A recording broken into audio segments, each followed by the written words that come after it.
I was lucky enough to get early access to Year 7 Season 3 content via the PTS. As usual, there is a lineup of new gear, and one of the new exotics is the Bittersweet exotic rifle. It looks cool, but the question that's probably in your head, is it any good? Well, let's find out. Accept the division. This is a war you can't win. Piece of shit wristwatch. Freak out, yo.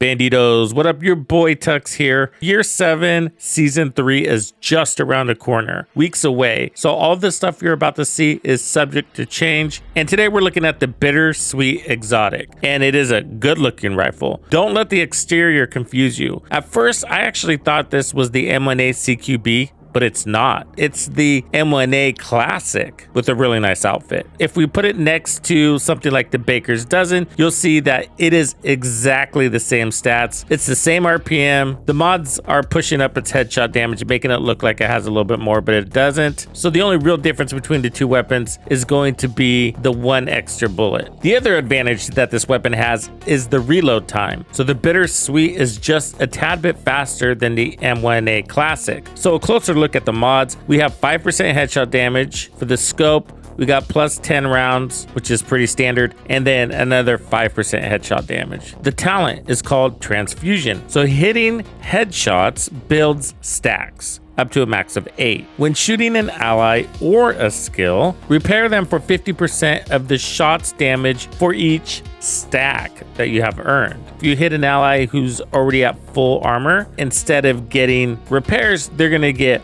bonus armor that's gonna last for 10 seconds. This is also neat. All hits are guaranteed headshots for 8 seconds after healing an ally or skill while at maximum stacks. Guaranteed headshots is pretty darn good. So if you can work this, build up your stacks to max by landing 8 headshots, heal your ally, then go back to shooting the enemies, you can have a really nice advantage here in your gameplay. So next I took it out in the field. Now the build that I ran isn't perfect, but it's a 4-piece aces build, and I put crits everywhere. The backpack, I'm running Providence, which is giving us a little bit more headshot damage, and then I'm running Perfect Vigilance, so it's the gift backpack. And for the knees, I'm running Fox's Prayers with crits. The Aces gear set is giving us pretty decent amplified damage. I'm running Sharpshooter for more headshot damage and additional handling and target acquisition. It also generates ammo for us while in cover. So this is my testing account. It's not the best. I'd probably end up running Gunner with this instead, but Sharpshooter is a really good option because it's actually one of the few specializations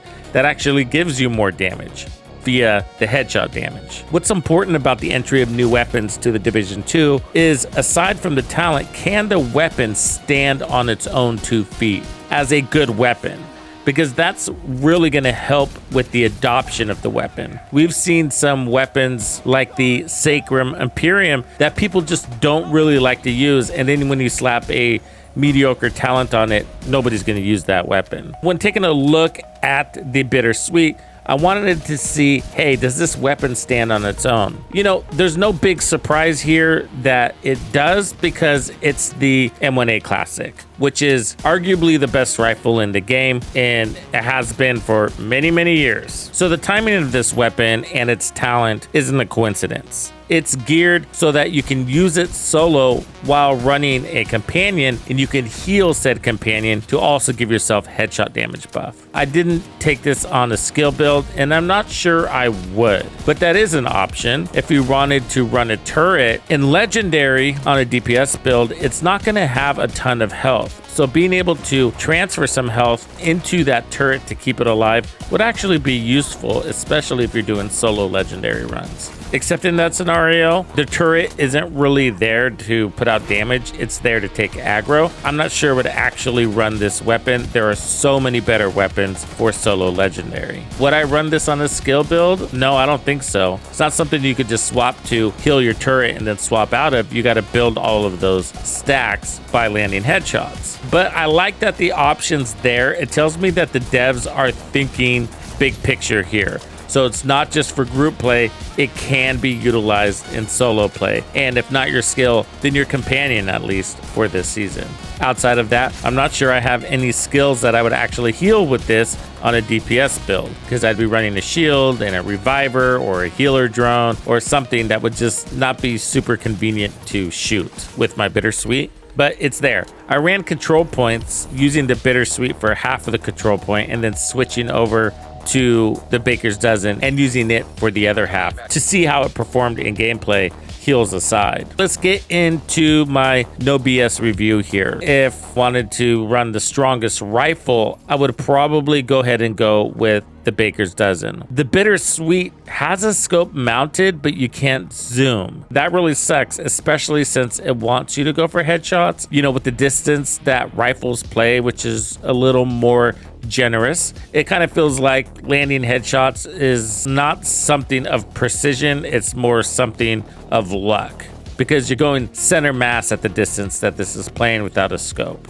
And if you don't, then you're going to see yourself reloading a lot. Now with the Baker's Dozen, it's not much of an issue because it doesn't push you into a reload since you get a refund of all of those missed shots back into your mag. It makes your mag feel enormous. However, you're landing more shots with the Baker's Dozen because you can actually zoom in with this optional zoom scope, or you can equip an 8x scope if you're planning on staying outside of 15 meters the entire time, which you usually are. So I really think this thing needs a variable scope. From a weapon stat perspective, it feels as expected. It's a very strong weapon. I'm glad they chose the strong weapon because the talent is based off of whatever that base damage shot is. Okay, let's talk about the heals. Here is my companion. I'm gonna heal him and I don't quite have full set of stacks. I am up there, maybe at like 90%. He has half of his armor missing, and when I tag him, it doesn't quite get him all the way to full. So this is based off of the shots damage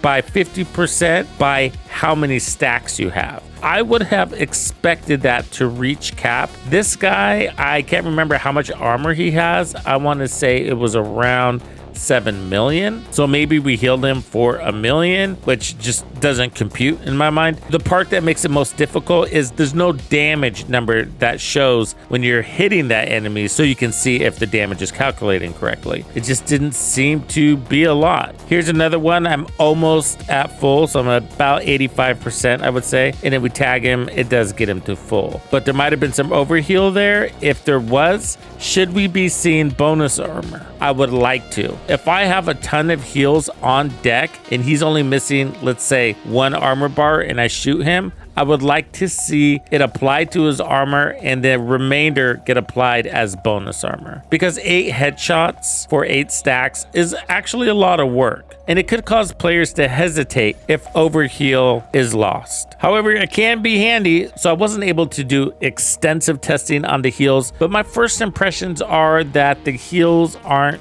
game-changing, they're just helpful. So if you are a classic M1A fan, then this weapon becomes a really decent alternative for you. You're going to get a faster reload and some headshot damage bonuses. At the same time, you'll be healing your ally. So look at it as sort of an alternative to the Baker's Dozen for group play. If you're playing solo, maybe use the Baker's Dozen. If you're running with a team, use the Bittersweet. That being said, when it comes to supporting your team with heals from your weapon, there might be a better option.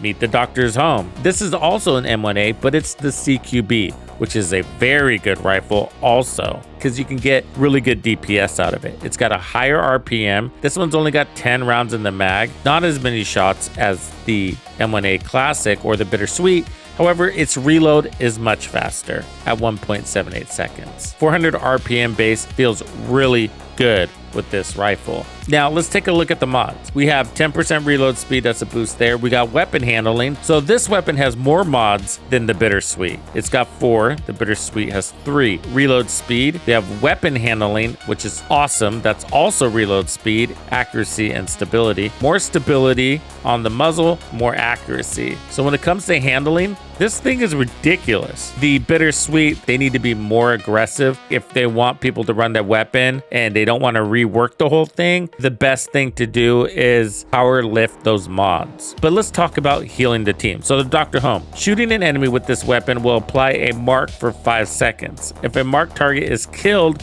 it will give a 10% armor repair kit, which is 10% armor on kill. And that's going to apply to the whole party, including yourself. This one actually has a zoomed in scope. So the one thing that people don't like about the Doctor's Home is that it forces you into an 8x scope. Some people don't like that. I don't mind it. I feel like rifles do really well with scopes. So it's a preference thing there.